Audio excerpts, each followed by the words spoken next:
वासुदेवाय नारायणं नमस्कृत्य नरं चैव नरोत्तमं देवीं सरस्वतीं व्यासं ततो जयमुदीरये नष्टप्रायेषु भद्रेषु नित्यं भागवत सेवया Bhagwati उत्तमश्लोके भक्तिर्भवति नैष्ठुकी. Hare Krishna. Today's verse, Mataji, 1.9 point.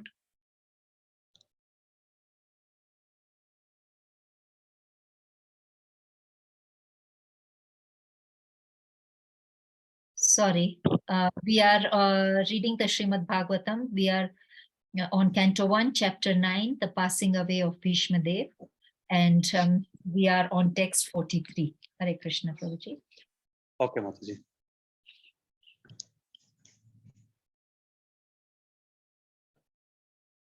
Text 43. Yes. Sutavacha Krishna evam bhagavati mano vagdrishti vrittibihi atmani atmanam aveshya sonthasvasha uparamat. Hare Krishna. Hare Krishna. I'll read the word to word and translation, and Prabhuji, then you can read the purport. Then we go to Mataji. Sutta Vacha, Sutta Goswami said, Krishna, Lord Krishna, the Supreme Personality of Godhead, Evam only, Bhagavati, unto him, Manaha, with mind, Vak, speech, Drishti, sight, Vritviha, activities, Atmani, onto the super soul, Atmanam, the living being, Aveshya, having merged in, Saha, he, Antashvashaha, inhaling, Uparamat, became silent. Translation. Sutta Goswami said, thus, Bhishma Dev merged himself in the super soul, Lord Shri Krishna, the Supreme Personality of Godhead, with his mind, speech, sight, and actions, and thus he became silent and his breathing stopped. Hare Krishna, Prabhuji. Hare Krishna, Mataji. Purport by His Divine Grace, A.C. Bhaktivedanta Swami Prabhupada ki Jai. The stage attained by Bhishma Deva while quitting his material body is called Nirvikalpa Samadhi, because he merged his self into thinking of the Lord and his mind into remembering his different activities.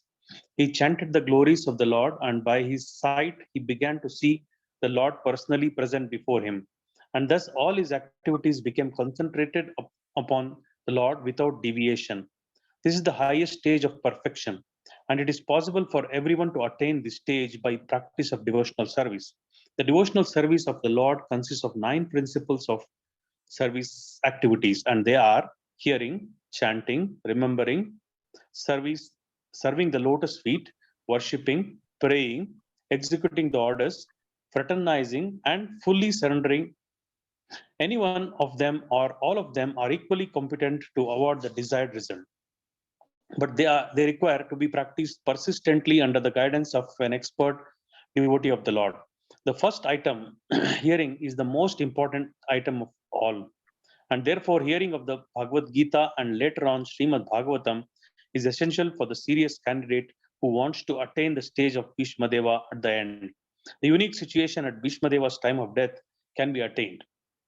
Even though Lord Krishna may not be personally present, his words of the Bhagavad Gita or those of Srimad Bhagavatam are identical with the Lord. They are sound incarnations of the Lord, and one can fully utilize them to be entitled to attain the stage of Sri Bhishma Deva, who was one of the 8 Vasus. Every man or animal must die at a certain age of life, but one who dies like Bhishma Deva attains perfection, and one who dies forced by the laws of nature dies like an animal. This is the difference between a man and an animal. The human form of life is especially meant for dying like Bhishma Deva. Hare Krishna. Thank you. Hare Krishna, Prabhuji. Thank you very much for reading the purport and reciting the verse so well. Hare Krishna, Mataji. Danvat Pranam. Please accept our humble obeisances on behalf of everybody who have joined the group and are about to join. Mataji, we are reading the Srimad Bhagavatam. We are on Canto 1, Chapter 9, which is the passing away of Bhishma Dev. And the text for today is text 43, Mataji. Hare Krishna. Hare Krishna, Mataji. Sorry, there is a program at the temple, so a lot of devotees are engaged in the service over there. We have our regional secretary who has come, so but we'll continue, and we are recording it so they can catch up afterwards. Hare Krishna. Hare Krishna, Mataji. Can you hear me? Okay. Yeah. Oh, Mataji, you're not well. Your voice is break. I mean, we can hear you, but I can see that your throat is No, not. I'm okay. No, You're okay. I'm okay, Mataji. Okay. But I'm actually out of town, and I'm sitting in a car. Not sure if my internet connection is good or not. It Just is wanted to working. confirm. Yes, Mataji, it is working. We can hear you perfect. Okay, sounds good. So I will go on till however long the battery is able to sustain, because I'm not able to charge. So yeah, whatever I can do. Sorry, it's all very bad. But anyways, we'll try our best. Thank you, Mataji. I didn't want to cancel this class because we really enjoy your class, and then devotees can. But Mataji, when the battery goes, it's okay. We are a small group today. Okay, Mataji. So please bear with me, and thank you so much for this opportunity, Mataji. Om Ajnanatimirandasya Jnananjanashalakaya Chakshurunmilitam Yena Tasmai Shri Gurave Namaha Namo Om Vishnupadaya Krishna Prasthaya Bhutale Srimate Bhakti Vedanta Swamin Nitinamine Namaste Saraswati Devi Gauravani Pracharine Nirvishesha Shunyavadi Paschatadeshatharine Jai Shri Krishna Chaitanya Prabhu Nityananda Shri Advaita Gadadhara Shivasadi Gaura Bhakta Vrinda Hare Krishna, Krishna Krishna, Hare Hare, Hare Rama, Rama Rama, Hare Hare. Om Namo Bhagavate Vasudevaya, Om Namo Bhagavate Vasudevaya, Om Namo Bhagavate Vasudevaya, Srimata Swagata Krishna, Punya Shravana Kirtanaha, Hridayanta Sohya Bhadrani, Vidunoti Suvritsadam, Nashtaprayeshu Avadreshu, Nityam Bhagavata Sevaya, Bhagavati Uttam Sloke, Bhakti Bhavati Naishtiki. Hare Krishna. All right, so let's get started. The recap of verses that we want to go through are, okay, the first 11 verses, what happens is Bhishma welcomes everyone assembled at the deathbed according to time, place, and circumstance. So what happens? Pandavas, Krishnas, and sages, they go and meet Bhishma Deva. And we know the great souls from all over the universe has assembled there. And Bhishma has welcomed all, and he worshipped Krishna and affectionately spoke to the Pandavas. And then 12 to 17, it talks about the fact that Bhishma pacifies and encourages Pandavas. He sympathizes with the sufferings of the Pandavas, and he talks about the influence of reversible time. And then he says, accept Lord's inconceivable plan and follow it. This is what is the instruction he gives to Yudhishthira Maharaj.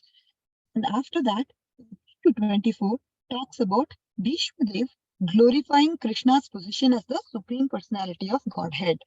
We see that Bhishma is saying, yes, Krishna is the original Narayana, inconceivable, and he is understood by the Mahajanas. Krishna has faultless qualities.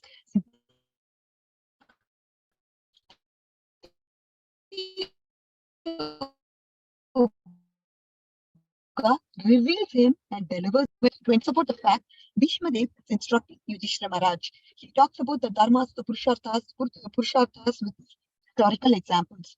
And then now comes the Bhishma Dev's final moments. 29 to 31 talks about how Bhishma Dev is in his bed, and he sees auspicious moment and he withdraws his mind from other subject matters and he fixes it only on Krishna. Vyavasayatmika. This is what is needed for all of us as well. And Bhishma Dev's prayers to the Lord is talked about in the verses 32 to 43. Let my mind focus on Krishna, the Parthasarathi form and his activities. And this is the meditation of Bhishma Dev. He wants to now completely focus, as I told you, one-pointed attention towards the Lord, and there is nothing else but just the focus of the Lord is what Bhishma Dev wants, and he is able to actually do that. He is able to control his mind and senses and bring it to the attention of Lord Krishna.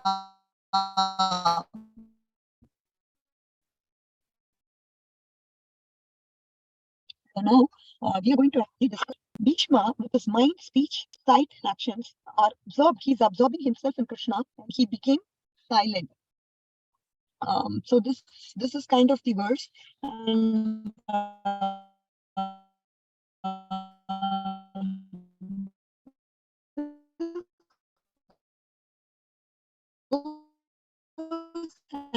hand in hand with the 44 from tomorrow as well. We are perfectly fine. Now, let's discuss some intricate facts about Bhishma Dev's pastime so far, and then we'll get into today's words. Srila Prabhupada ki jai. So, Sutta Goswami, he says that they fell silent like the birds at the end of the day. So now, he says the birds at the end of the day fall silent, not because they know a lot, but because of their ignorance. At the end of the day, birds don't know what had happened, why sun suddenly disappeared, or become silent from fright. So in the same way, all the people who are present at the same time did not understand what happened at them. They just felt silent, like how the birds will fall silent. Don't understand on with Bhishma Dev. They couldn't understand the fact. Now, if you were to ask the Advaitians, what would they say? Where did Bhishma go? Of course, the answer is that Bhishma went to Brahman realization. This is what the Bhishma went to impersonal Brahman. This is what is the point that is being brought about. And for the Advaitians would say, yes, of course, Bhishma went to impersonal Brahman. What does Srila Prabhupada tell us? What does he want us? How does he want to understand? How does he want the devotees to understand? Now, if you look at the yogis and jnanis and the bhaktas, they are interested in the dynamic absolute truth, meaning they want a constant exchange of love. They want some sort of rasa. That is why they are looking for that rasa. They want to serve in that love they have, isn't it? So if you look at prema, what is prema? Prema is a constant exchange of love that is happening between the hearts. What does the jnani want? Jnani, he looks for peace. He says, Om Shanti, Om Shanti, Om Shanti. He wants peace, right? He doesn't want any kind of suffering. Whatever relationships we have in this material world, the jnani says, oh my God, all lead to suffering. We don't want to have any kind of relationships. That's why they don't even believe in spiritual relationship.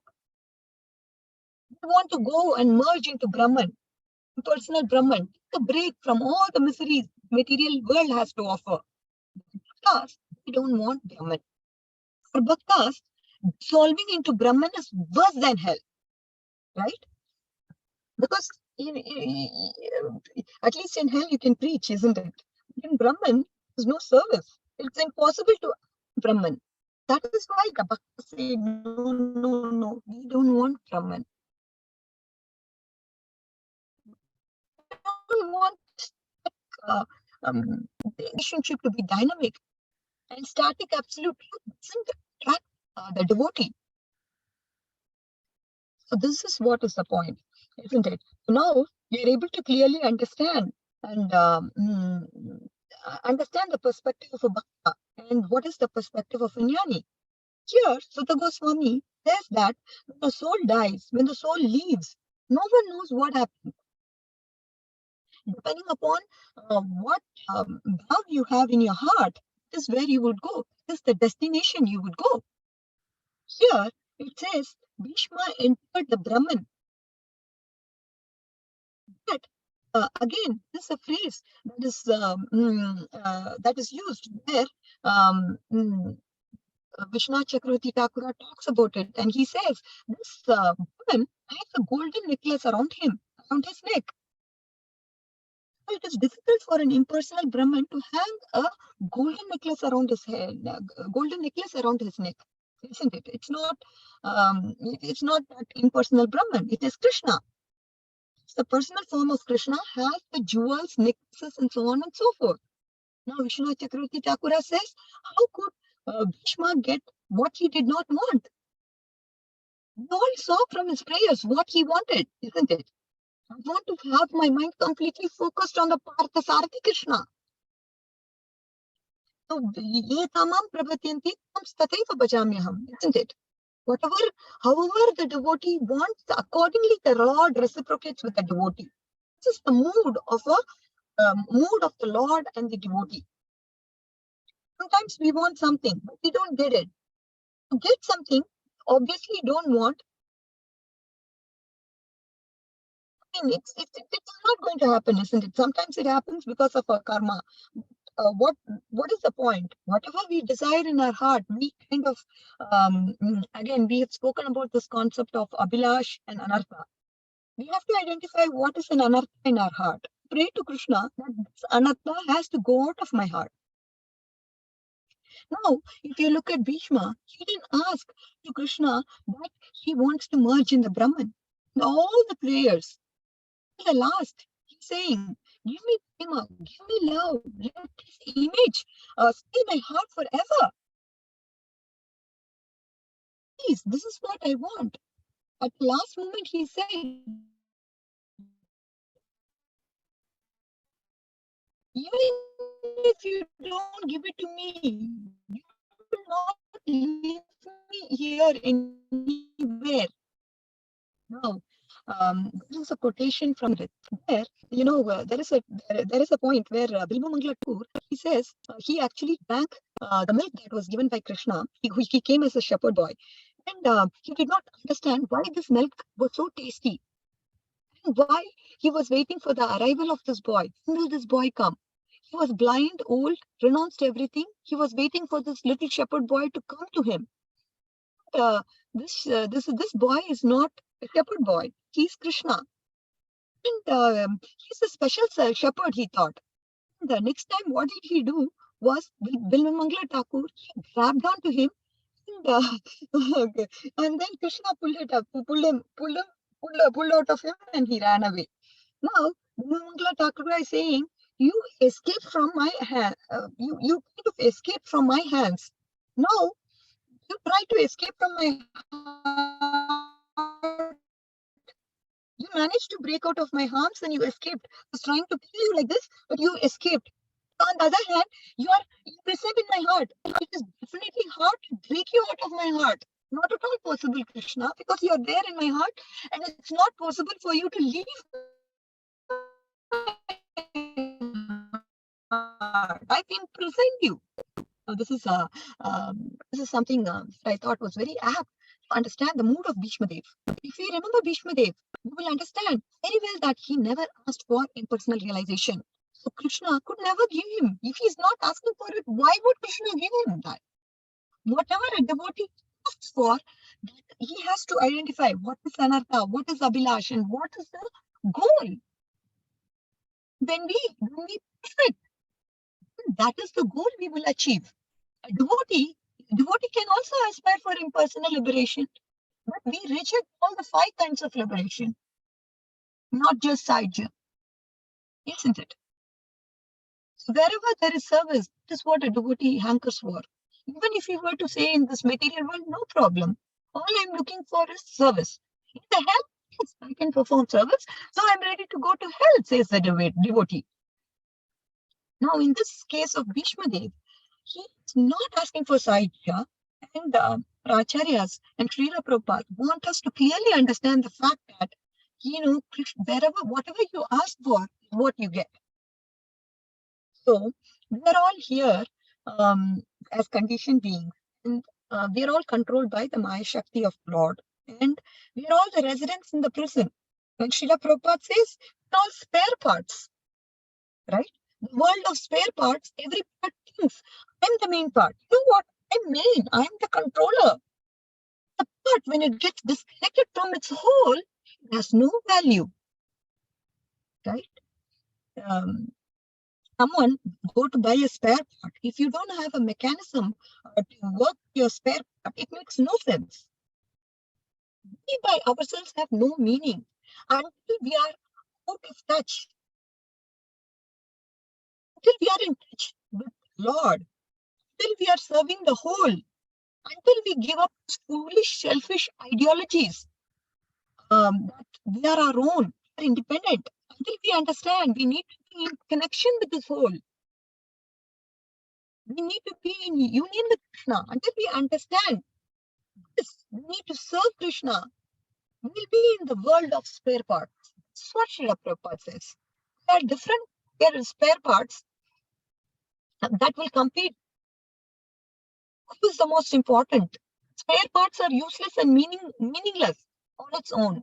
If they are independent, they are meaningless. They have to be connected to the whole. That's the understanding Srila Prabhupada gives us. When people understand this, who are in the world of this Maya, in this prison, they have desire, isn't it? They have the desire to understand their destiny. They have the desire to understand the spirit. Because everybody knows I'm born for something.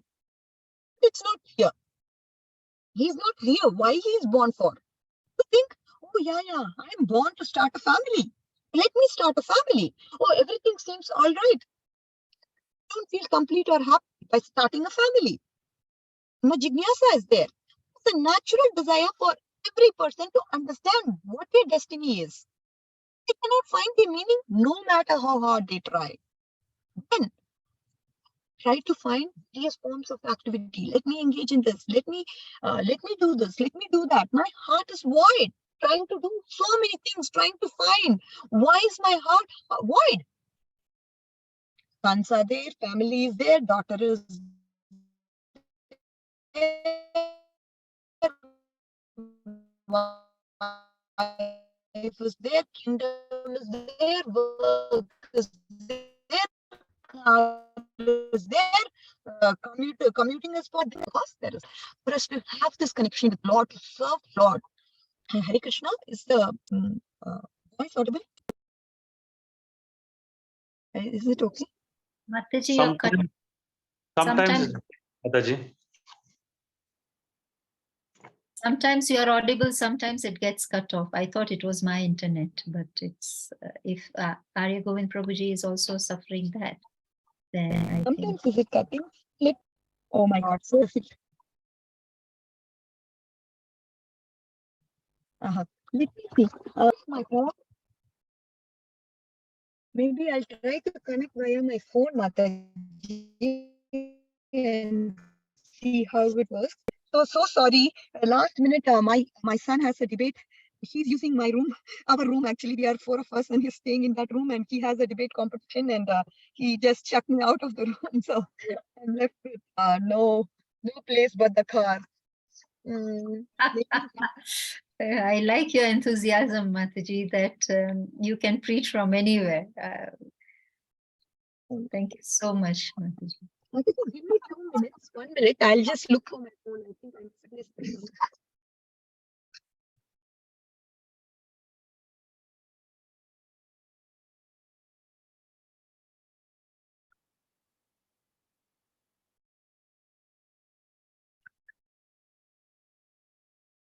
Can I just join back in a minute, if it's okay? Okay, Mataji. Arya Govind Prabhu, what was Mataji saying? Did you get that? She was saying that Anartha, Abhilasha, and goal. Did you get that? Yes, Anartha, she mentioned the point that, we should all strive to, pray to Krishna to remove our anarthas. Okay. But Abhilasha, I didn't get it. I think Abhilasha is, I think she meant maybe desire, but I'm not sure, Mataji. Yeah, because we lost her there. We also Yes. lost her when she said Bhishma Dev wanted this, but what did Bhishma Dev want? That we lost. Or did you get that, Prabhuji? Yeah, actually, she was mentioning about the impersonal, some commentators, I think they commented that Bhishma Deva merged into impersonal Brahman, but she was trying to say that he didn't merge, but he went into he can because he can never merge into Supreme Brahman, but because he was a devotee, as of the personal feature of the Lord. So he can never merge like that. She was saying. And Yeah. what was she said about the yellow necklace? I heard something about the yellow necklace. Yeah, it was breaking, Mataji. That I think that part also I couldn't hear properly.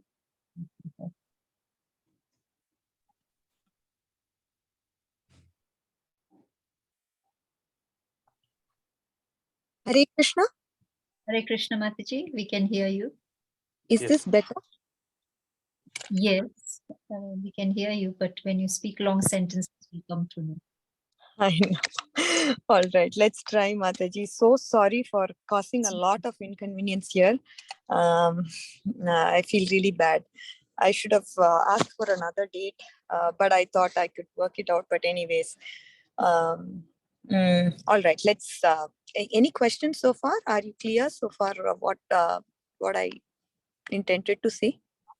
Mataji, there were a few instances that you were breaking, and I was just checking with Arya Govind Prabhu also, and he also didn't get it. So you said something about Anartha, Abhilasha, and the goal that we didn't get.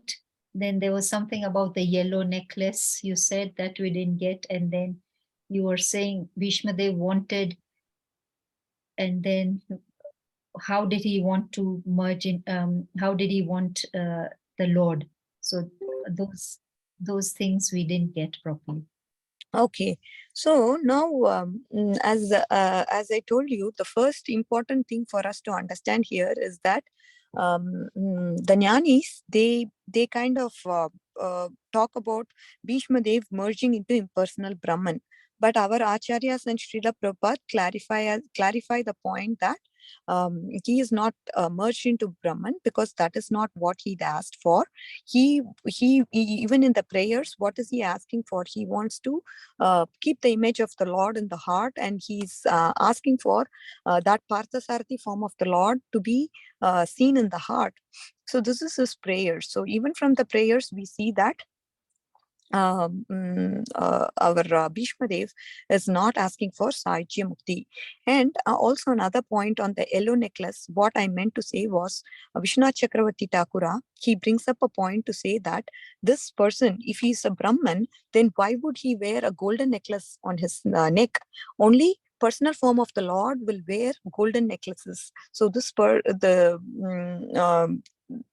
so we just need to understand that it's not Bhishma Dev entered into Brahman who has a golden necklace, meaning this person is the Supreme Personality of Godhead in the personal form who has the golden necklace around him, and that is where Bhishma Dev went. That is the point Vishwanath Chakravarti Thakura is also clarifying. And then I quoted an example of Bilvamangala Thakur, how he talked about Krishna is there in his heart, and it is difficult for him to break out of his heart. Even maybe he can pull out and go from him, but then he can, since he is imprisoned in his heart, he cannot go anywhere. This is the mood of Bhishma Dev as well. I just brought out that point. And we need to understand etamam prapatyante. Whatever the devotee asks for, that is what he gets. And when I spoke about anartha and abhilash, what it meant was the devotee, he has to identify what are the anarthas that he has in the heart. Like, if it is kama, krodha, mada, macharya, if he identifies them as anarthas in the heart, and if he has the cherished goal of going to Krishna Loka, Goloka Vrindavana, and serving Krishna there eternally, if that is the goal, then Krishna, when he perfects his life, he's going to award him the goal. Whatever you ask for or whatever you desire, that is where you go. So Bhishma Dev, he did not ask for going to impersonal Brahman. Then why would Krishna send him there? It's a logical point, our acharyas. Again, this purport is meant to refute the impersonalists who argue about the fact that Bhishma Dev has gone to Brahman. Now, as I told you, the spare parts cannot be happy without serving the whole. The whole is Krishna. Whenever we serve Krishna, that is when this part will be happy. So we need to very well understand the fact that we can never be happy without serving the whole. The spare part, is it of any use if it is standalone? No, not at all. The spare part is of use only when it's connected to the whole. This concept Srila Prabhupada always talks about, and we need to very well take it to our heart to help us understand. Whenever we are trying to be independent, we need to immediately remember Srila Prabhupada's words and get back on track. Now, as I told you, this person, the person who is imprisoned in this Maya, in this prison house, what is he trying to do? He's trying to have this Brahma Jignasa to know what is the meaning for his life. Then he starts a family, as I told you, he has kids and everything, but still there is voidism in his heart. He's not happy at all. Because why? We will never feel happy only for one reason. Only when there is no connection, only when we have turned away from the Lord, that is when we will not feel happy. So so again, we turn this side because why? Because of our false ego. And when a person wants to think about Krishna, his thoughts go here and there, and then it comes back again, right? We all know early morning we chant Hare Krishna Mahamantra. Now, meditation means what? Meditation means being in the present. When our mind goes here and there, are we meditating? We are not meditating that time. We are not at all meditating that time. So a meditation means we need to be in the present. Right now we are listening to Krishna Katha. That means we need to engage and be in the present. That is when it becomes a meditation. That is when it becomes a sadhana. When we are wandering, going to Japan, going to Australia, even while being here, that is not meditation. It doesn't give any results. You're gone. You're not in the moment. It is said that even when we are eating, honoring our prasadam, we have to meditate. Meaning that prasadam has to be honored. That means no other activity besides eating, because that is when you get happiness. What happens by being in the moment? Say, for example, you're getting the tastiest rasagulla, and if your mind is on something else, your work, something, and completely distracted, and you're eating the world's most tastiest rasagulla, will you feel the taste? No. So the point is, this is what Bhishma Dev is doing. When we are talking about he meditating on Krishna, this means he is in the moment, trying to absorb himself completely, trying to absorb his body and mind and senses completely in Krishna. Being in the moment is very important, dear devotees. Very, very important in sadhana. When we are here but not here, that means it's a wasted effort. Shrama eva hi kevalam. It's not going to bring any fructified results per se. Now, Prabhupada, he often quotes this phrase even in his previous lectures. Here he says, we are all self-centered enjoyers of our own happiness and distress. What does this self-centered enjoyers mean? He says we are all sentient beings, but we are all self-centered. Self-centered means you are the center. You are the center of the little self, and you to try to enjoy this material world. We all have a shell of false ego, and because of our false ego, what happens is we think right to be wrong and wrong to be right, and we consider ourselves to be the body and mind, and depending upon it, we have our own enjoyment and sorrow. And Srila Prabhupada says we have to escape.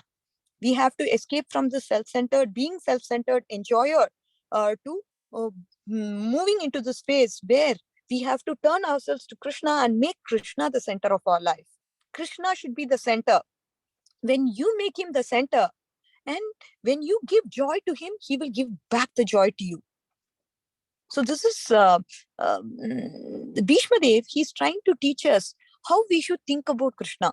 Bhishma Dev is teaching us the only thing that we have to do is we have to let go of our likes and dislikes and just focus on what the Lord likes. This way, what happens is the Lord is going to be pleased with our efforts, and he is going to give what he wants to us.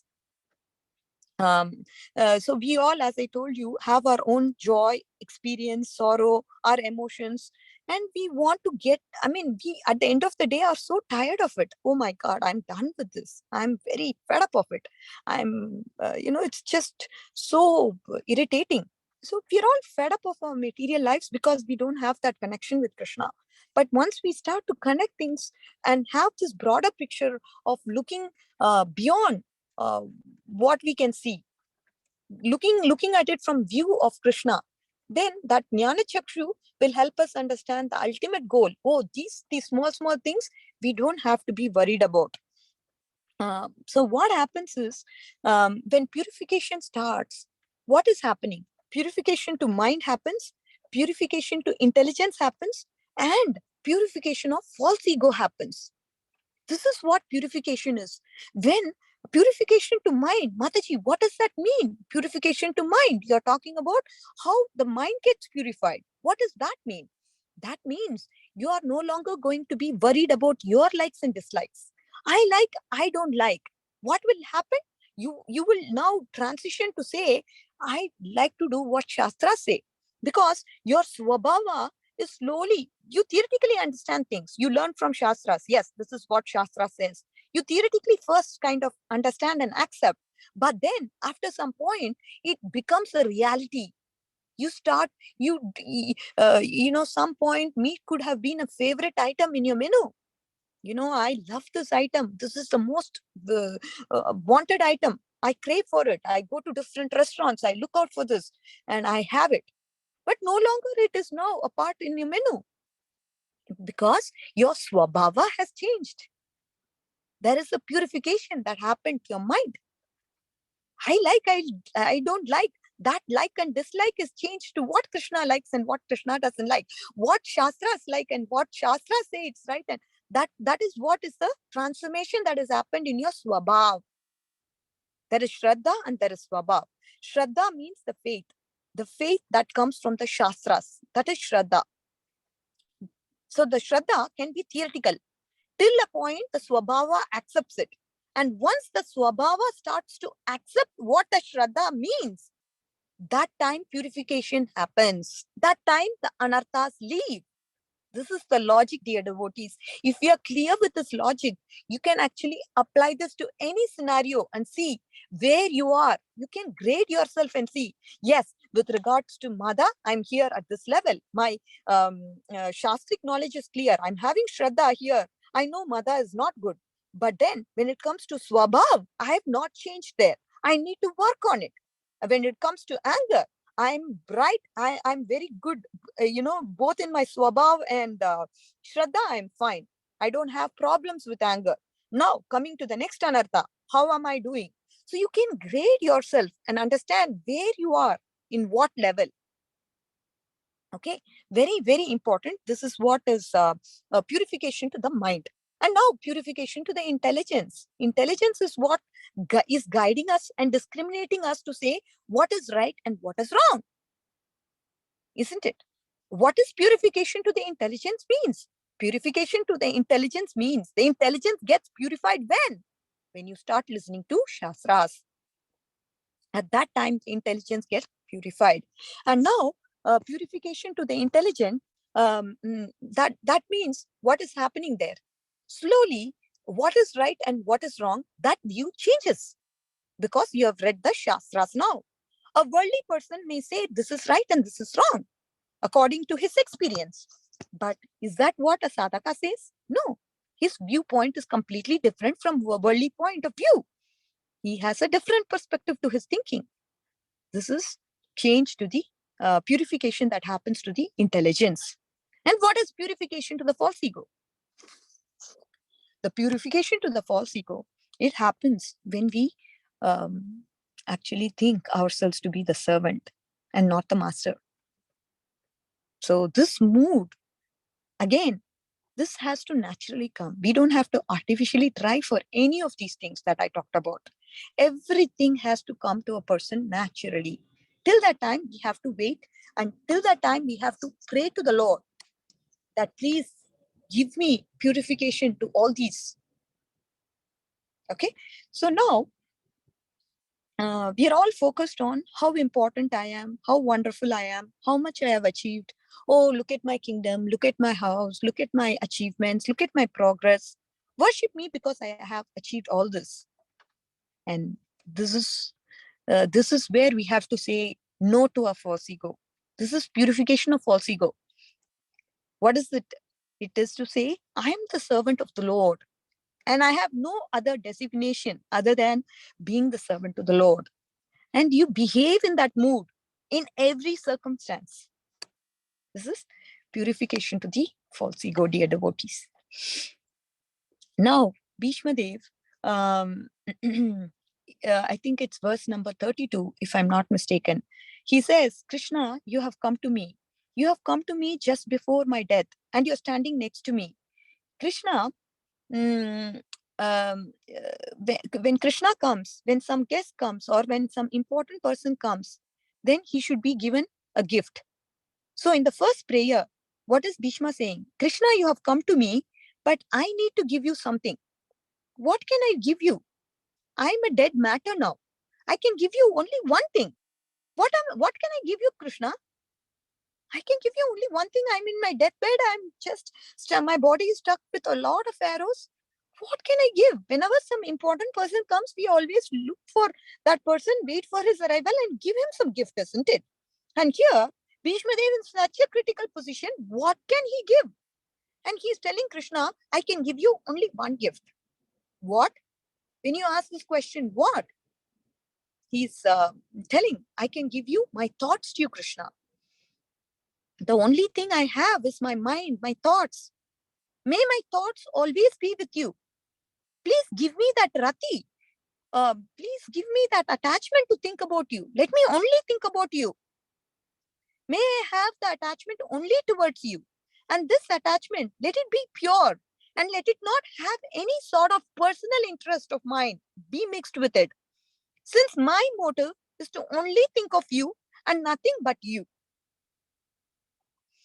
So this is the first gift in his first verse that Bhishma is giving to Krishna. So this is the way we have to remember these things that Bhishma has spoken. Okay, what is it? What is he trying to do? How can I connect it? As I told you, we've learned about Mananam and Nididhyasanam, isn't it? When it comes to Mananam and Nididhyasanam, this is what it is. How does Bhishma Dev do things, and how can it be a part of me? Right? How can it will enter into your heart only when it has an impact on you. And of course, the speaker is responsible for creating that impact as well. And for that, you have to be an attentive listener also. Oh, if you think, oh yeah, the speaker, what is he going to say? I've learned Srila Prabhupada's purport. I know it in and out. And what is he going to say? If we have this kind of attitude to the speaker, then nothing will get into our head. As I told you, submissive attitude towards the speaker is very important to know and understand Bhagavatam. We are all parrots here, repeating the words of Srila Prabhupada and our acharyas. But dear devotees, one thing I've understood is that how much ever submissive we are to the speaker, that much information we can get from the speaker, any speaker for that matter. So everybody is parrots, right? We're all parrots repeating the words of our acharyas and Srila Prabhupada.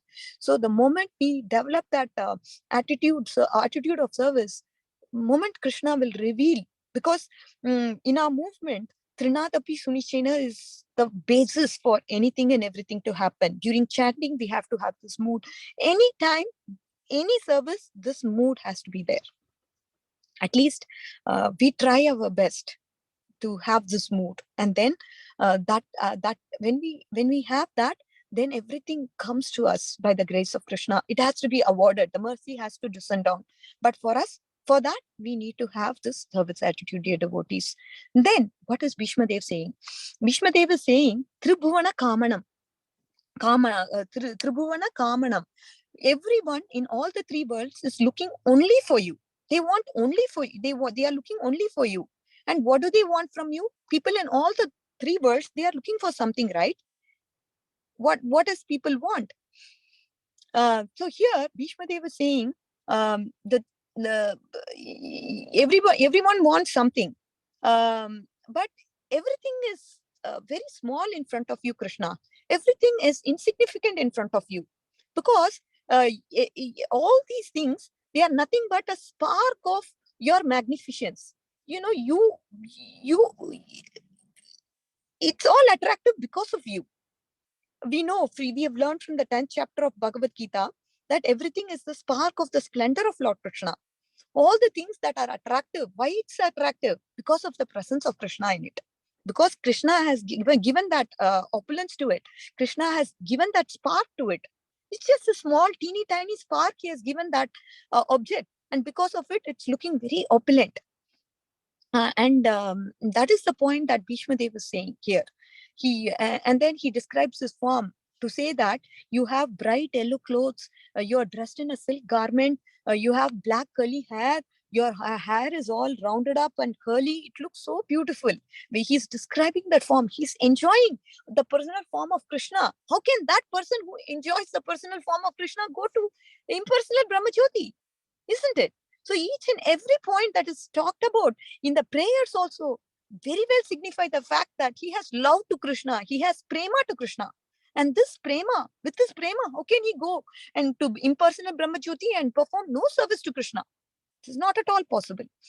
And then he starts describing the face of Krishna. What is he telling?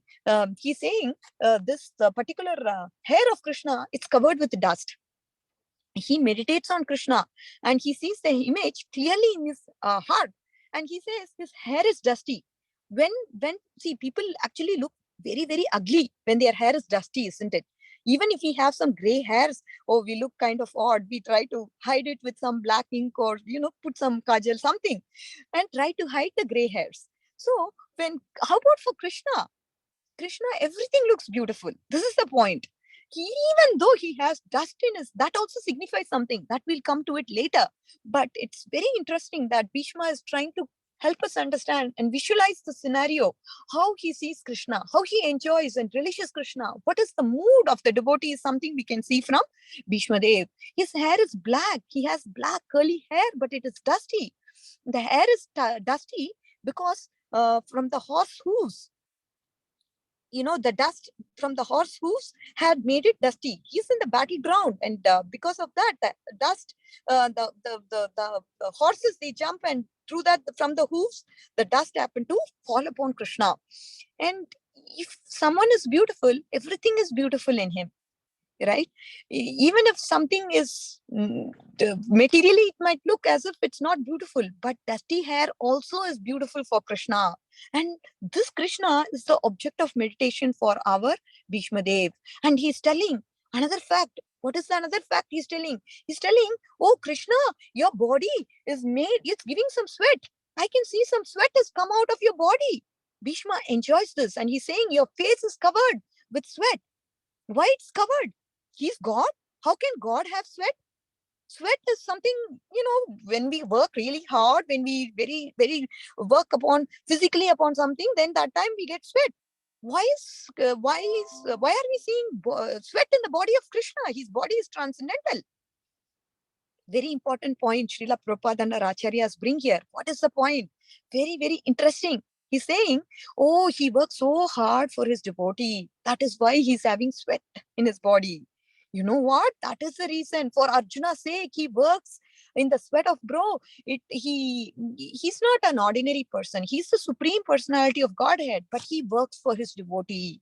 So look, this personality of Godhead, who is the supreme, he works for his devotee. He works so hard, not just works. He works so hard that he even becomes sweaty. And Bhishma teaches how to think about Krishna in his personal form. What all he's observing. He's not even leaving one bit. He's looking at his eyes. He's looking at his hair. He's looking at his ornaments. Then he's looking at his sweat in the body. What he pays each. So this is how we have to see the deities as well. That is something that we have to learn from Bhishma Dev. I just thought, how much absorption he has in the personal form of Krishna that he wants us to learn, and how we have to, because the darshan can be got only after prema, isn't it? So till that time, we have to enjoy and relish the personal form of the Lord. how they are decorated, how they are nice, starting with the lotus feet of the Lord. So again, very important point on that one. And then if you look at Krishna, Krishna, what happened? He dropped the chadar and then he went to kill Bhishma Dev. You know, I'm not going to take up any arms. This is the promise he made. But what did he do? Uh, you know, Bhishma is rejoicing the fact that, oh, I forced him. I made him break the vow. That is just to test the power of love. I made him break the vow. Wow, I just achieved it. And he's a Parthasarathi. He's a friend of Krishna. He loves Arjuna. He's Parthasarathi. He's a friend of Arjuna and he loves Arjuna. This is what I wanted to see from him. He thinks about how Krishna loves Arjuna. How he doesn't even worry about his vow. I made him break the promise just to test this fact. I wanted to test him. I wanted to see him, what he's going to do. Given a chance, is he going to protect his devotee or protect his vow? I wanted to test him and I could very well see what did he do for Arjuna. Arjuna, he's never going to let go of him. And what did Arjuna do? I also could see that. He didn't, he immediately jumped down, grabbed the leg of Krishna and said, I'm not going to let you go, Krishna. I'm not going to let you go. He's thinking, his devotee Arjuna is thinking about Krishna and Krishna is thinking about Arjuna. This is the intimacy I was able to witness and see. And Arjuna did not think about, at that moment, he did not think about anything but Krishna. This is love. He was showing, Bhishma Dev was helping us understand to show what this love means. Right? Krishna didn't even have a single thought of himself. Oh yeah, I made this promise. I'm not going to lift the bow. He didn't have any. So that is what love is, so spontaneous. You are ready to do anything for your beloved. And Bhishma, he jumped off and his body was completely wounded and blood oozed out. And Vishnu Chakravarti Thakura is saying, there are wounds in Krishna's body. What is this wounds? Oh, he's a transcendental body and how can he have wounds in his body? Blood is oozing out of his body. What does this all mean? This is Vishnu Chakravarti Thakura. He's saying a brave lover sometimes bites her lover. Sometimes bites. And this is pleasure. Sometimes bites, isn't it? So this is pleasure. This is Virya Ras. That is why blood is oozing out of Krishna's body, to show that Virya Ras. This is the rasa that is exchanged between the two. And then Bhishma shouting to say, kill me, kill me, kill me. At that time, Krishna runs. Krishna ran like a beloved runs to meet her beloved. This is the point our acharyas are making. Kill me, come and kill me, quickly do it. And he says, I want this image of Krishna to be always with me because this is my rasa. This is my love. I don't need anything else. Right? This is the rasa that Bhishma Dev was relishing with Krishna. He doesn't need anything else. And I just want to conclude with the last point. I don't know how. Okay, we are almost done, right? Okay. So very important point to note here is that, we all know Murari Gupta from Chaitanya, Lord Chaitanya's pastimes. He had attachment towards Ramachandra. And again, when he was kind of, okay, Krishna is the supreme personality of Godhead. You should start loving Krishna. Murari Gupta said, all right, I understood everything. Krishna is the most important. He's the absolute. And he began to meditate, trying to meditate on Krishna, but he saw only Ramchandra in his heart. Chaitanya Mahaprabhu came and he said, oh, you know what? I cannot fulfill your order. I'm not able to think Krishna in my heart. I can only see Ram in my heart. And Chaitanya said, you're the real devotee. You're the real devotee. Means a person has this rasa established with the personality of Godhead in some form. He only wants that. That is the rasa he wants. He wants nothing else. He, it could be the fact that, oh, Krishna is the absolute, but some people have that Ram Bhav. And if they have bhava towards Ram, that is the best for them. That is perfection for them. Like that, even though Madhurya is the greatest, some people, they may want Sakhiras. That is the mood they have with Lord Krishna. So they will be given that. So whatever mood a devotee hankers for, that is the mood given to the devotee. So anyways, I just wanted to say this very important fact about rasa and how each one has their rasa established with the Lord when they perfect is something only they can understand, because that feeling is something that's felt between the devotee and the Lord. And with that, we will conclude today's session. Thank you so much. I'm really sorry. Please forgive me for this internet hiccups. But thank you so much for the patience. All glories to Srila Prabhupada, all glories to the Guru, all glories to Guru and Gauranga. Hare Krishna. Panchakalpatarubhyasya kripa sindhubhyeva cha patitanam pavnebhyo vaishnavibhyo namo namah. Hare Krishna. Hare Krishna, Mataji. Excellent class, in spite of you doing it from the car. The last half session, when you connected to the phone, we understood everything, we could hear properly. So thank you so much for making this effort. I know there might, you have gone through so much for us, and it really, really, really humbles us. Your mood to serve us and to come to this group every day, every Saturday, and sacrificing your time. Mataji, we are really, really, really grateful. And thank you for showing us the mood of devotee today. I mean, we've gone through this, but now we have understood, at least for me, it has sunk in even greater, that what was Bhishma Dev's last thoughts, and how did he, what was the present he gave to the Lord. I never saw that while reading it, but you made it so clear that even thinking of him, even giving your thoughts is a gift to Krishna. So thank you very much. And then you went on to explain us about the anarthas, nivritti, and how we can assess ourselves in our sadhana, where we are. So that was a very important take-home lesson. Thank you so much, Mataji. Are there any questions or comments? Sorry, I took a longer time than that. Are there any questions or comments? There are no more questions or comments, and we have exhausted our time, Mataji. So we will end the session. Let us all unmute and chant the Hare Krishna Maha Mantra in glorification of Mataji.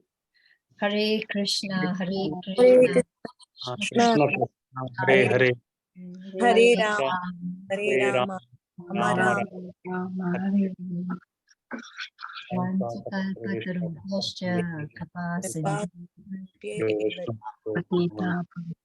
Bhavanebhyo Vaishnavebhyo Namo Namah. Srila Prabhupada ki Jai. Her Grace Radhika Kasturi Mataji ki Jai.